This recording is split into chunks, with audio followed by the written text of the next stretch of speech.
It's amazing.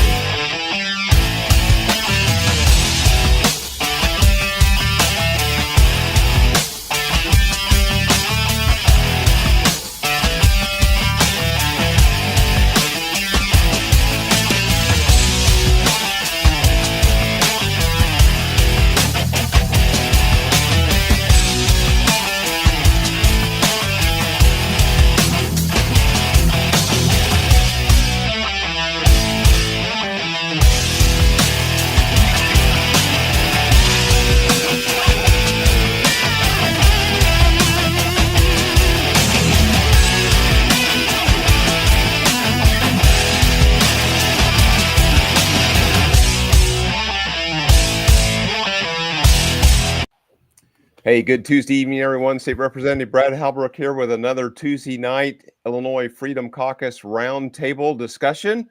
And I've got three of my colleagues around the state of Illinois, and we'll go around the horn here and give a quick introduction. Gentlemen, harvest started a week to 2 weeks ago here in East Central Illinois. After nearly a 3-week drought, rain has returned finally Sunday morning, and wow, it's raining like crazy here in Shelbyville. Things are going well, thank you. We're suffering through a little climate change here. You know, climate changed yesterday. Climate's going to change again tomorrow, I think, and then it'll change back again on Thursday. Right. But yeah, we're getting the rain here. A lot of farm activity going on. I know this will probably put a damper, but man, oh man, the grain trucks are moving. They're moving hard. So, folks, if you're out driving, keep your eyes open. A lot of grain moving into Decatur. A lot of grain trucks and farm equipment, and it's big and heavy and wide, and it moves a lot slower than your vehicle does. Representative David Free, Southwestern Illinois, what's it like there? You guys, is harvest activity happening? You getting rain? What's it like? Oh yeah, we've had the farmers were full force here prior to the rain. Obviously, the rain slowed everybody down. Welcome that part of the climate change without a doubt, and hopefully the rain will have some effect on the colors of this, later in the fall here, which I'm really looking forward to. Probably my favorite time of year. Yeah, exactly. Well, gentlemen, let's get right into our slides and topics for this evening, and we're going to talk about ballot advisory questions that is going to be on the ballot, and early voting starts on Thursday. And then we see some breaking news coming out of Chicago public schools about how some grades are being falsified for illegal alien students or migrant students. So with that, let's get right into our first slide. 3 advisory questions have no legal effect. It's just questions to be on the ballot. First question, I'll just read it here. Should any candidate appearing on the Illinois ballot for federal, state, or local office be subject to civil penalties if the candidate interferes or attempts to interfere with an election worker's official duties? Representative Freeze, you are our legal advisor here. What's your thoughts about this? I would think this was already kind of state law that you couldn't interfere with election workers. I mean, I can't cite a chapter and verse of law, but I would be willing to bet that it is as well. It is the way this is phrased is, subject to civil penalties if they interfere or attempt to interfere. I don't know what the hell that means. I mean, you gotta define terms when you come to civil penalties. So this is, in my opinion, this is a way for the Democrats to talk about January 6th again ad nauseum. Most people have put that behind them, but the Democrats in this state just can't do that. Exactly. Dan or Chris, anything you want to add to this question? Any commentary? Well, I think this, I'd be interested to see what State Representative Sue Scheer thinks about it. She's rather infamous for walking around polling places on election day. I presume she's okay because it's just advisory. Right. Well, I mean, already state law is that you cannot get within, no electioneering activity within 100 feet of the polling place. So, why that's been the case as long as I can remember. And so why this is a thing, other than they want to make it a thing for some other reasons, like you guys have mentioned. Yeah, just give them something to talk about. Yeah, exactly. Hey, let's get into question 2. Should the Illinois Constitution be amended to create an additional 3% tax on income greater than $1 million for the purpose of dedicating funds to property tax relief? Guys, if there isn't maybe one of the hottest debated subjects that goes nowhere in Springfield, it's taxing millionaires and granting some level of property tax relief. They just seem to want to talk about it. That's what they do best, is talk about it. And of course, this is on the heels of a defeat of trying to change the graduated or the flat tax to a graduated tax a couple of years ago that was soundly defeated. I'll throw it open. Dan or Chris, anything there you want to add to this issue about taxing millionaires 3% and putting the money in property tax relief?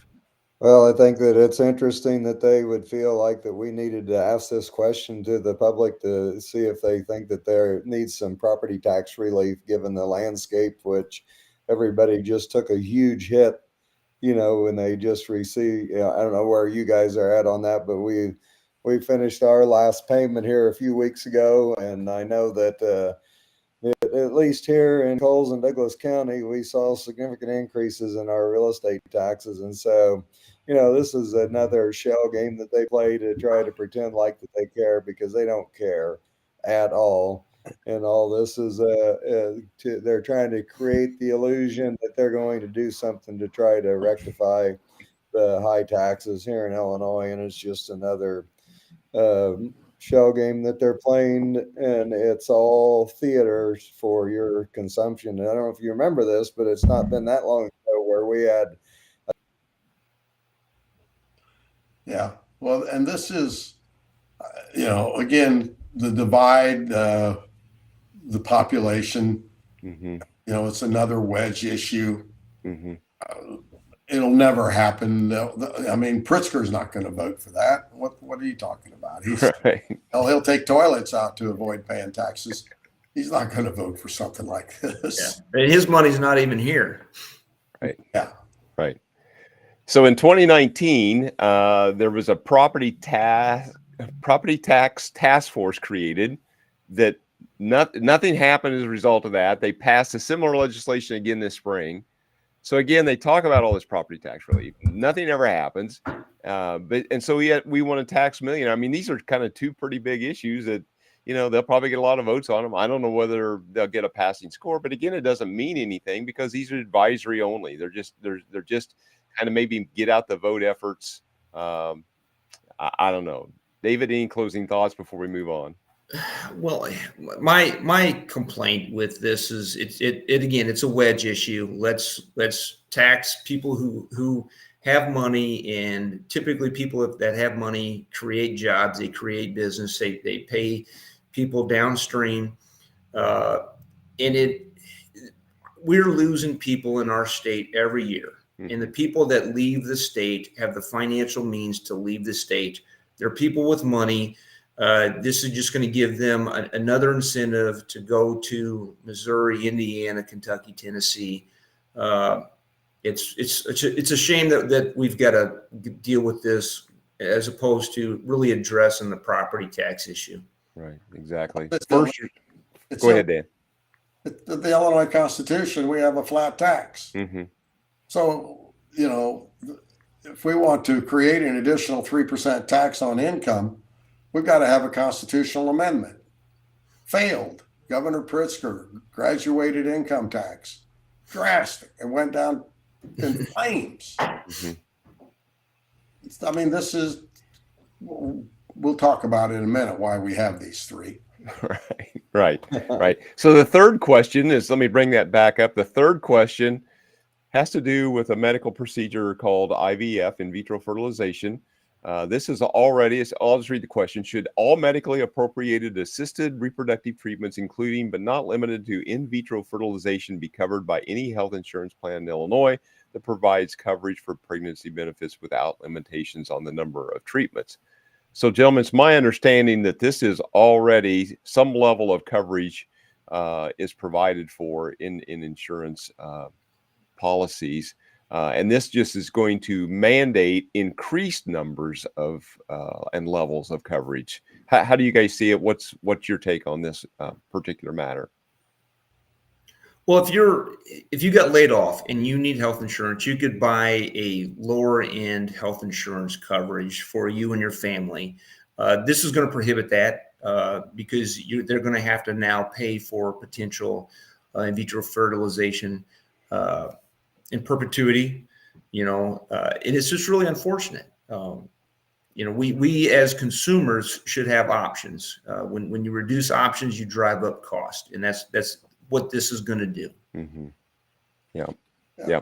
Just another, this is another thing that Springfield, the majority party, likes to do is put these additional mandates on every business, every employer, every local unit of government. They just mandate. And there's no regulatory relief. There's no relief anywhere. I mean, they never talk about any relief on any of this stuff. It's just more of the same, more Yeah, pile. no, it drives up the cost of doing business in this state. And if you're looking to open a company, do something in this state, it's going to be cheaper in another state because of things like this. Right. It's just very unfortunate. Right. The only insurance coverage that might be cheaper in Illinois is hurricane coverage. We probably can't even buy hurricane coverage. So, of course, I'm not sure you can buy hurricane coverage in Florida or Texas, maybe. But anyhow. So we know why these 3 advisory issues were put on the ballot. Okay. Mm-hmm. They have nothing to do with what's in these 3 issues. This was a blatant attempt to stop the group that was putting together a referendum to put on the ballot about parental notification. Right. And you can only have 3 of these issues at a time on the ballot. Mm-hmm. And the Dems were scared out of their brains that this group was going to get enough signatures to be on the ballot. Mm-hmm. So in the dead of night, they whipped up these 3 propositions, these non-binding, nonsensical advisory referendum questions to short circuit all the work that had been done by this group. Mm-hmm. And you want to talk about election interference, you want to talk about tampering with freedom of speech. This is exactly what the Chicago Democrats, not just Chicago, but all the Democrats, they all voted for this crap. Mm-hmm. Right. And it has nothing to do with what's written here. It has everything to do with keeping that group off of the ballot with their question: should parents be notified when their children receive health care? And that's what this is all about. Yep. So don't be fooled. Exactly. Well, let's get into another very important subject. This news broke, I believe, late last week out of Chicago Public School. Multiple things here on different Twitter feeds and the like, different news feeds. The headline was Chicago Public Schools giving migrant children a free pass on classroom grades. Gentlemen, let's throw it up. Give us your take on this. I know we put out some press about this so that people were aware of this problem. Gentlemen, your thoughts? I think this is an ongoing problem. Grade inflation has been going on for at least 50 years that I know about. I know even when I was in high school, they gave us grades. They passed us through. We didn't have to do anything. We didn't have to turn in our homework. We didn't have to do a doggone thing. And once we figured that out, school became just a social event every day and a place where we could go play sports and hang out with our friends and have a big time. Now, maybe that wasn't your high school experience, but that was my high school experience. And so, you fast forward that 50 years and things haven't gotten any better. And I think that that's one of the reasons why when you look at these standardized test scores and see how miserably they're failing, these numbers that they're coming out with are terrible. And I would be willing to bet that the numbers that we're looking at, even though they're horrible, in reality are probably much worse than what they're even saying they are. Right. Mm-hmm. Right. Yeah. And I mean, I know statewide, there's talk about where we perform great at, reading, writing, arithmetic, all that stuff. I think we're probably below the national average, and Chicago is below the balance of the state. It's unfortunate. You take discipline out of the classroom, which is what we're doing, not only classroom, but statewide on everything. This is what you end up with. Like Chris said, we're lowering standards big time. Right. We're also cheating these kids out of an education. It's one of the reasons they fled, because they couldn't go to school. Mm-hmm. So they came to this country to better themselves.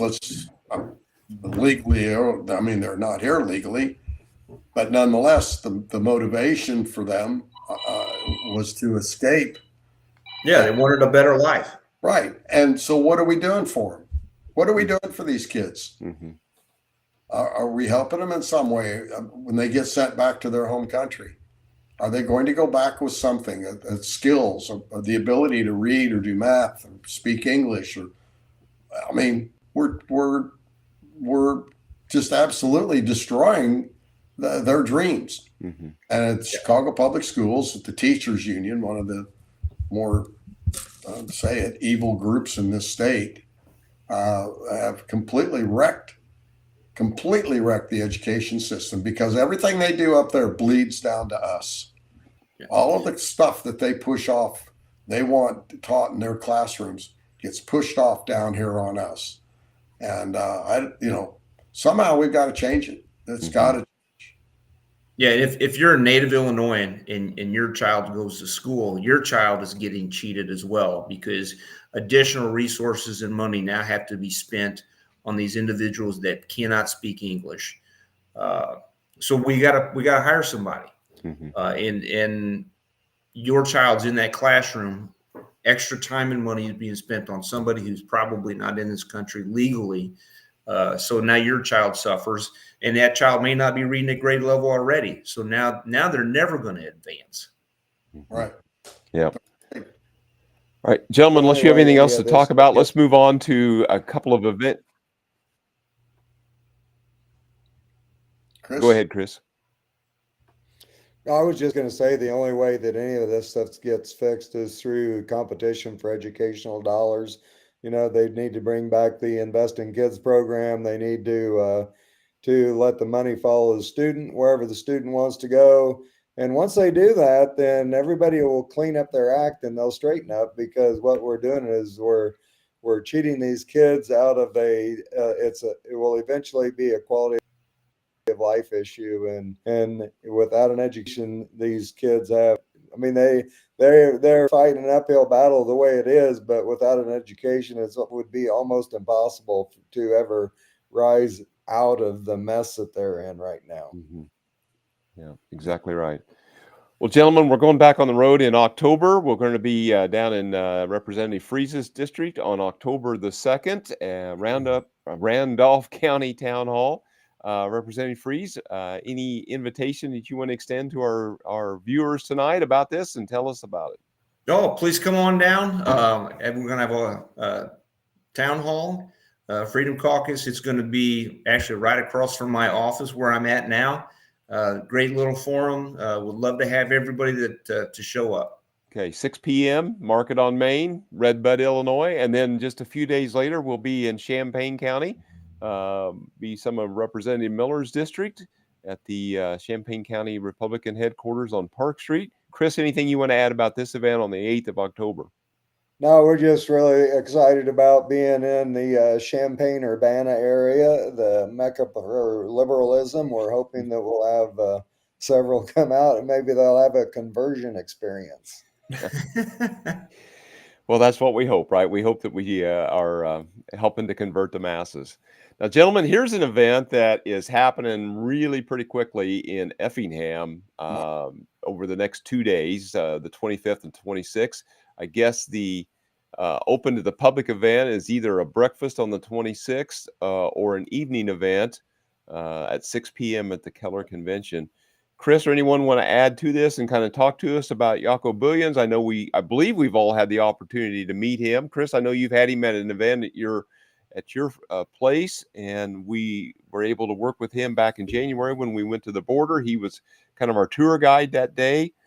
Chris, I'll quit talking and let you kind of expand upon what's going on here with Jaco coming to Central. Jaco's coming to the area. I mean, I guess that it's hard for us to get our mind wrapped around on how big of an issue this sex trafficking is. And, you know, Effingham is the crossroads of America where I-57, I-74 meet, or not I-74, but 70 and 57 meet. And from everything that I understand about it, it's a crossroads for the sex trafficking. I think that's one of the reasons why they were bringing him to Effingham to put on this a couple of different seminars, speaking at, I think, St. Anthony's and some other schools possibly, as well as a breakfast event and evening event. But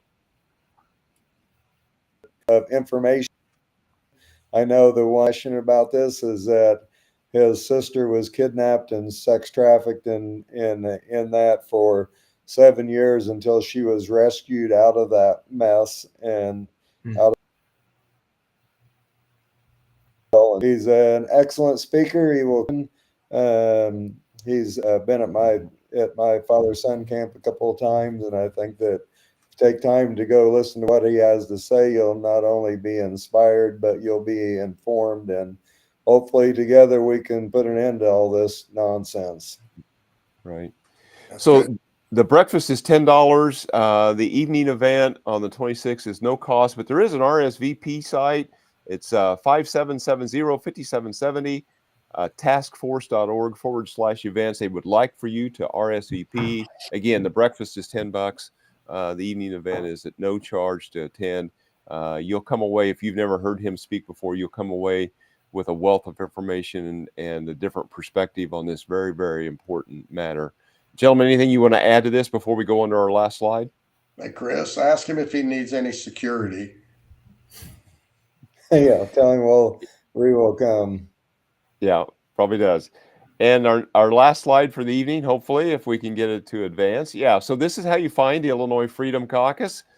We appreciate it if you would partner with us, IllinoisFreedomCaucus.org, and then there's a donate button there to help keep the freedom fires burning, and then subscribe to our weekly or every 10-day newsletter that goes out on Substack. We'd appreciate you joining us there if at all possible, so that you can keep up to date with things that are going on.